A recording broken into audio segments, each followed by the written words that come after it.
Ready to play some six forms? In order to win the game, you have to bring your opponent's life from 20 down to 0.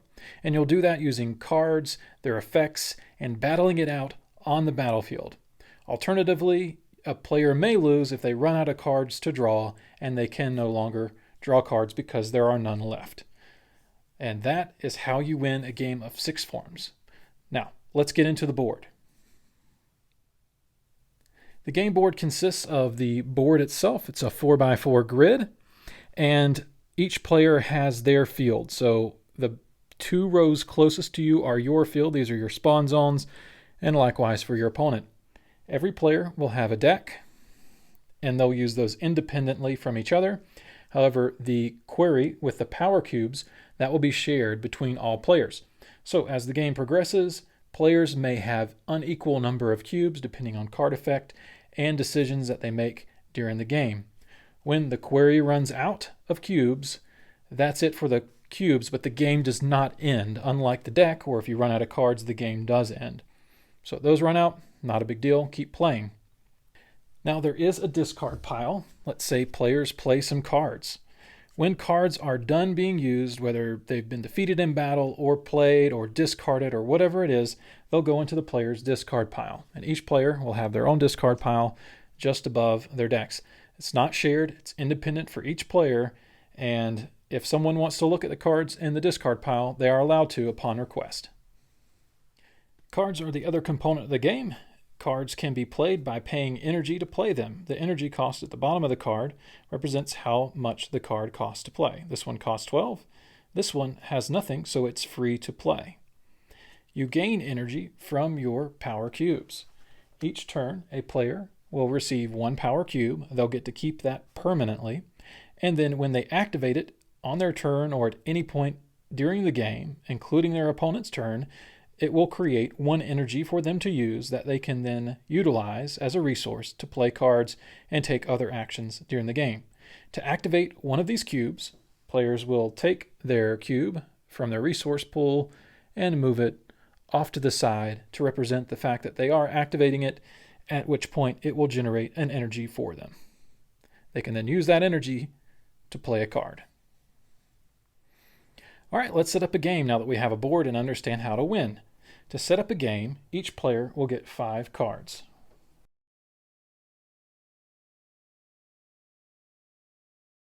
Then the player who will go second will get 2 sparks. So I'll just put a dice over here to represent 2 sparks. Sparks are like power cubes. They can be used to create energy. However, when they're used, they are gone forever. And you can only activate 1 spark per turn. So if you have 2 sparks each turn, you can only activate 1. That includes once during your turn and then once during your opponent's turn. You don't have to use a spark. It's not required to use a spark every turn. You can hang on to them as long as you like. Let's walk through a turn of each player. So now that this player has their cards, they are the first player. Typically, the turns will go using the acronym DRAMA-E, or DRAMA is the primary acronym that we're looking at. That will be draw, regroup, act, in which you'll play cards, M, and so you will move during that step, move your battlefield cards around the battlefield. That's exciting time. Then act again to basically prepare yourself for your opponent's turn after the battle has taken place, and then E is the end step. So those are the steps, and this is how they go. First, a player will draw a card to start their turn. So that's D for draw. Next, they will enter their regroup step, in which they will get their first power cube. Then they can play cards from their hand that they just got here. So let's take a look at this hand. Here I have a card that costs 1. So I can activate this power cube down here that I just received, move it aside. That will create 1 energy. I can then use that energy to play this card, a battlefield card, to the battlefield. And we'll get into card types later. This is just the turns of play. Now I can play 1 card face down per turn. That is a battlefield card during the act step and during my turn. So I will just choose to put 1 face down. This is not required step, just demonstrating. So I put 1 card face down on the act step. And you may take other actions. You may play action cards. You may play equip cards. You may do other things. Next, you will go into your move step. Now, if you're the first person to go, you do not get your move step or your second act step. This allows your opponent to prepare themselves before you just start swinging and attacking them. So, your opponent will go. They will draw their card for the turn. We'll just skip what they're doing. They'll get the, in terms of playing cards, they'll get their power cube to start their turn. So theirs is good to go. Ours has been activated. And then it'll come back around to us. Maybe they did some things, but we won't do that here since we're just going over steps. Now that their turn is over, that completes a round. Now the second round begins and the first player goes again, and they're going to get all of their steps, all 5 of them for drama. So first step, draw a new card. So they'll draw their card. Then they'll get a power cube. They'll get to gain back any activated power cubes. They'll come back recharged, ready to go. And then if any of their cards were horizontal, they can ready those cards. So for example, if this card was horizontal, and again, we'll get into this later, you can ready that card for free. You don't have to use a movement of a battlefield card. Next, you can await on a face down on a card. Awaiting on a card has many benefits, but this is what you can do during the regroup step. Now that that step is over, the player may look at their hand, play cards as before, and then they can attack if they want to. So this card costs 2. I can activate 2 power cubes to create 2 energy floating that I can then use to play this card, a Woman of War, put it out here. And then because my opponent has no cards on the board, I can move into my move step now that I finished my act step, the first one. By moving them both into their front zone, I can attack that player directly for 2 damage based on the stats of that card. And this one has a 1 attack, and we'll get into that later. That would allow me to damage them directly because they have no defenses. Then I move into act again. Maybe I want to play another card face down, and I can only put 1 card face down per turn. Keep that in mind. Then I would move into my end step, and it's their turn to respond. And on it goes until the life goes from 20 to 0. Now, let's take a look at the card specifics and how to play each type of card. All right, there are 3 types of cards in the game. There are action cards, and you'll note by the word action, they're on the card. There are battlefield cards, and these can show up as avatars or artifacts, but you'll really look for stats at the bottom of the card. If there's a stat on the bottom of the card, it's a battlefield card, and it can be played to the battlefield. Lastly, there are equip cards. You'll see equip here, and it'll be denoted by the word now while equipping or some other form like that, and those get attached to battlefield cards and other cards in the game, and giving them some sort of modified or some sort of interesting effect that the card itself can do. So those are the 3 types of cards. All right, let's look at action cards. Action cards, like all other cards, can only be played during your act step, not your opponent's act step, during your act steps, one of them. And when you play action cards, they do not go onto the battlefield. They are not a part of the battlefield. You cannot attack them. When you play them, they go in vertical position, and after their effects happen, whatever is on the card happens, it goes into the discard pile. Now, some cards, this is not limited to action cards, will have this bang symbol. That means they can be played at any time, meaning during your opponent's turn, during their act step, during their move step, any time during the game you want to play it, you can do it if it has that bang symbol. And that is action cards. All right, battlefield cards. These are the most complex cards in the game. When you play them, you can move them around the battlefield, and you can only move them in the direction of the arrows that are on the card. Some arrows are harder to see than others, so make sure you're paying attention to where these are during the game. Your opponent may choose a card with artwork that hides the arrows a little bit more than others to deceive you, so keep that in mind. Now, when you play a card onto the battlefield, it must be played onto your side, into one of your spawn zones. So let's say we play this card, and we could pay for it, and all this kind of stuff. The turn that the card is played, it can move. You can attack during the turn that you played a card. So let's say an opponent has a card over here on their side. You can move your card the turn you play it to attack them. Now, you can move a card from the place it was played up to 2 spots. So I could choose to move this 1, or I could choose to move it a distance of 2. If I played it way back here, I can move this particular card forward up to 2 spots here. So my card's reach is 2 spaces above here, and these 2 spaces based on the arrow. So I can reach these zones. If I have a card in the way, then that reach is blocked, and this card can only move here and here. And so keeping your cards out of each other's way is important during the game. If we look at these battlefield cards, not all battlefield cards have arrows, meaning that this card cannot move. If this card is played, it cannot move from that position during the game. You'll also note that not all cards that are battlefield cards have the same stats. If there is a star on the card, it means that this card cannot attack the other card when engaged in battle. So sometimes battlefield cards will be out on the battlefield and they will battle each other. When that happens, both cards will attack each other for the amount of attack that they have. And the amount of attack is the first number, the second number is the health, and the third number is the weakness. Now, when this card attacks, it's going to deal 4 damage to this card's 2 health if it was to attack the card underneath, this Woman of War. Okay, so that means that this card's health will go below 0, and we all know what that means. It means the card will be destroyed and put into the discard pile after the battle resolves. This card will do 2 damage to this card, and its health will be left at 3, and so it will not be destroyed. And then any damage that cards do to each other, these battlefield cards do to each other during a battle, lasts only until the end of that battle. So, for example, this card has 4 health. This card cannot attack it, and then this card cannot attack it, and it be a cumulative damage against this card. Though there are cards that have keywords that would change that rule.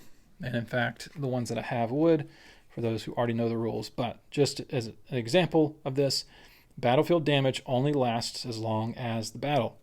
So that is battling cards and the movement of cards. Let's talk about battlefield cards and how they get onto the field and the positions or orientation that they can enter the battlefield in.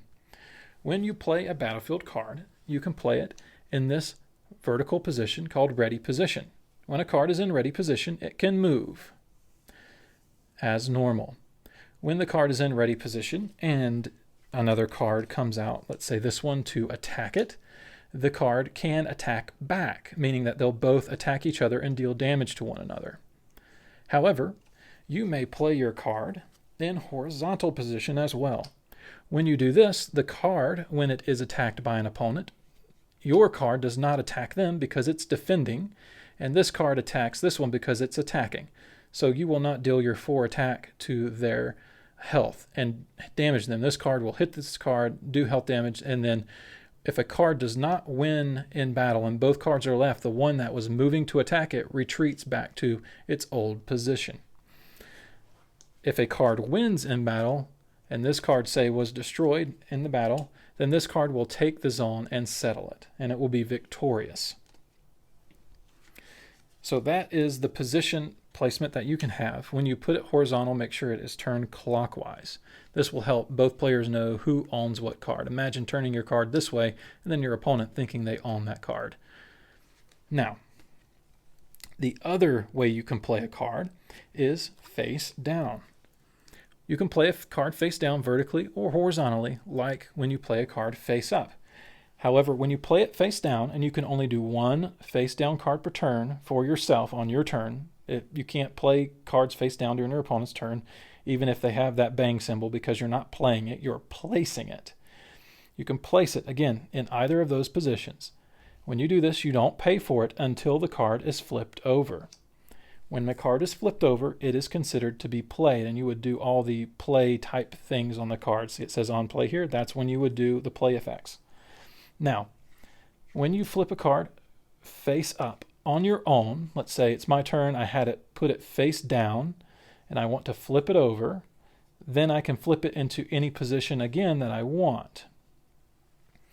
when you place a card face down. You cannot flip it face up the turn that you placed it. So you have to wait till it comes right back to you before you can flip it over.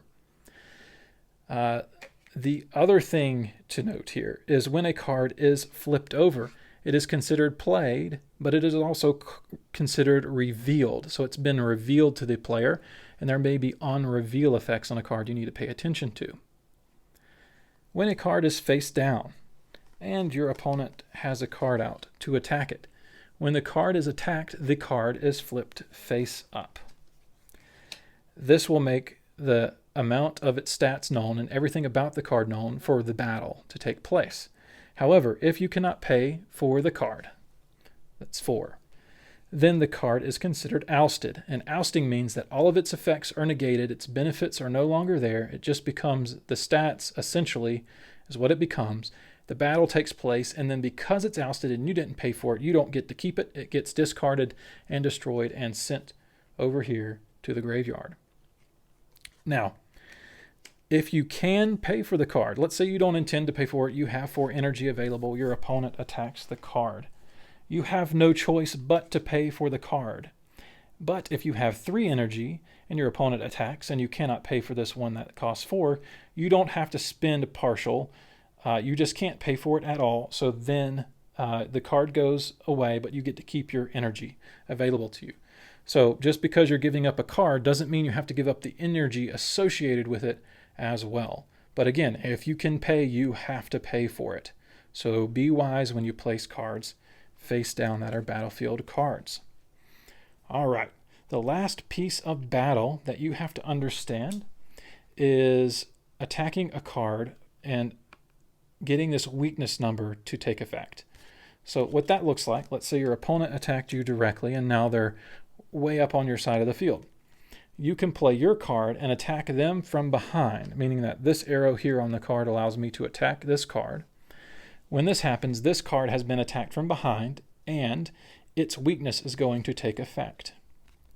The weakness of the card is going to subtract from this card's attack power, and then it's also going to boost this card's attack power by the same amount. So it will be a 1, 5 will be this card's stats, and this card will have a 5, 2. So while this card is stronger, this card will still be able to remove this card from play and destroy it if they battle, because it will be swinging with 5 damage to their 5 health, and this card will be swinging with 1 attack to the 2 health. This card would be destroyed, and this card would be victorious during that battle. And that's how critical damage works. Now, how do we get life damage onto a player? This happens in one of 2 ways. Either your opponent has cards on the field, and let me grab one more card here. This one will do. Okay, let's say your opponent has 1 card in play. This is how you would do direct damage. So you have to, as the player, I have to attack all of my opponent's cards before I can attack them directly. Typically, in a scenario where you're attacking directly, you'll just move your card, again, to the front line, and then they'll take whatever damage personally to their life total as you have attack on your card. Now, if the other player has a card on the field, you have to have battled or engaged that card, targeting it in battle, before you can attack directly. So first, this card would need to attack the Woman of War to engage it. Now, I would give up this card because it's a 1-1 and that's a 2-2. This card would be destroyed. I would lose 1 life personally, but then this card has the ability to swing and hit my opponent directly for 4. So I sacrificed a card and lost 1 life in order to attack them directly. Now, during the next turn, this person could come in for that direct damage and I lose my big card. So here you see the downside of attacking the person directly is you can become more vulnerable to your opponent's attacks because of the weakness stats of larger cards. Now, the last way to get damage on your opponent is if both cards are in a ready position and they battle. Let's say they battle from this direction. So this card is attacking this one head on. This card's going to deal 4 damage to this card. That's more than the health it has. So it will be -2, and that overflow of damage will be applied to my life total, and I'll go down by 2 life. And here you can see how battling causes players to lose life. You can attack directly and begin whittling away at your opponent until one of you comes out victorious. All right, last but not least, let's look at equip cards. Equip cards, you'll know that they're equip because of the equip keyword. They will equip different types of cards. This one says equips avatar. This has avatar. When it says equips, it'll contain some information of some card within the information bar. If it doesn't, then it could equip anything. Now, when the card is equipping, you can do what it says, and you can only equip cards that are active and in play. So if I want to equip something, then it has to be out here. I have to control it. Then I can equip it to the card, and you can begin doing what the equip card says. Equip cards stay in play like battlefield cards do for the duration of their existence, and then they are destroyed along with the battlefield card when it is destroyed. So when the battlefield card is destroyed, the equipment goes with it and gets sent to the discard pile. Equip cards are not part of the battlefield and cannot be attacked, so oftentimes it may be smart for you to play your equip cards off to the side versus underneath the card to make sure it's clear to everyone that this card is being equipped and it's not part of the battlefield to be attacked. All right, let's take a look at inReach cards and how that works in the battlefield zone. And this is going to incorporate cards that can fly and cards that cannot. And this is where we're going to get into basically the planes of a card, how they can move across and over the top of other cards. So the first move that I would want to take would be to move this card by 2 spaces to battle this card. Then when I'm victorious, I can eliminate this card through the battle. And then because this card would otherwise be blocking me if I was on the ground, so again, if I'm this card, I can't move through that card because we're both on the ground. But if I have flying, then I can go over the top of my card and attack my opponent. So that's how I can overcome cards being in front of one another. Now, when you're battling cards, let's say your opponent has 2 cards on the ground and you have 1 in the air. Okay, this is a flying card. I cannot fly over an opponent's card to attack this card. I have to attack whatever I come to first from my opponent's standpoint. But from my standpoint, I can go over the top of my own cards. And that is how flying works, and this is how the board comes into play when you're thinking about the sequence in which you move cards. All right, let's take a look at dodge and how it works. So here I have a very small card. It's a 1/1 and it has dodge. Cards that are in ready position can dodge other cards' attacks. So when this card, that's a 7/7, moves to attack this card, it can move out of the way in the direction of any of its arrows that is not the direction that it was attacked from. So basically I can't dodge forward, but I can dodge any of these directions 1 space, and when I move out of the way, I exhaust the card and turn it horizontal. And that's how you do a dodge. From here, if I wanted to dodge again, I cannot because my card is no longer in ready position. Again, ready position is vertical, and once I'm exhausted, I can no longer dodge. Let's take a look at the Bruise facet of a card. Bruise converts all battle damage that card deals into normal damage, and normal damage sits on the card for the duration of the turn. So both of these cards have Bruise. If I hit this card with this one, it will deal 4 damage, 4 attack to the 7 health, putting this at 3 health permanently because this has Bruise until the end of the turn, not permanently. And so now it's a 3 health, and then I can swing for the rest with this card, and both of them are removed from the game. And that is Bruise. Let's take a look at block and the card facet of block. Blocking allows a card to intercept an attack of an opponent. So when this card goes to attack, this card can jump into the zone in front of the card because it can move that direction. Again, block like dodge, you can only move 1 space in that particular direction, and it can move into that zone, and when it does this, it will exhaust the card before battle takes place. This will give the card that shielding effect to keep damage from happening. Then, because this card has now been stopped through the block, this card, although it's destroyed, keeps this card from attacking this one because it has caused that one to lose its momentum in terms of its movement of play. So this card will live to tell another tale.